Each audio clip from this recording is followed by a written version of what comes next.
Hello everyone, আশা করি তোমরা সবাই খুব ভালো আছো। অগ্রহায়ণ মাস মানে বিয়ের সিজন। বিয়ে বাড়ি যাওয়ার জন্য আজ একটি সুন্দর জুয়েলারি বানিয়ে দেখাবো। ফার্স্টে একটা কার্ডবোর্ডকে রাউন্ড শেপে কেটে নিলাম। এরপর একটি কাপড় লাগিয়ে দিলাম। এরপর কাপড়ের ওপর একটু সুন্দর করে নকশা করে দিলাম। আইসক্রিম স্টিকগুলি রং করে বেসটার তলায় লাগিয়ে দিলাম। এরপর স্টিকগুলিতে হোয়াইট কালার সোলার বল লাগিয়ে দিলাম। এরপর দুটো ফুটো করে সুতো ইনসার্ট করলাম। তাতে কটা পুঁথি ঢুকিয়ে আমাদের হ্যান্ডমেড নেকলেস রেডি।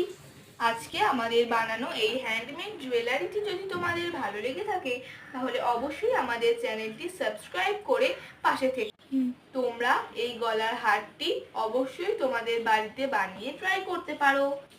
এই প্রথমবার কাপড়ের ওপর নকশা করে একটি জুয়েলারি বানিয়েছি। ভুল ত্রুটি মার্জনা করো। ভালো থেকো, সুস্থ থেকো, বাই।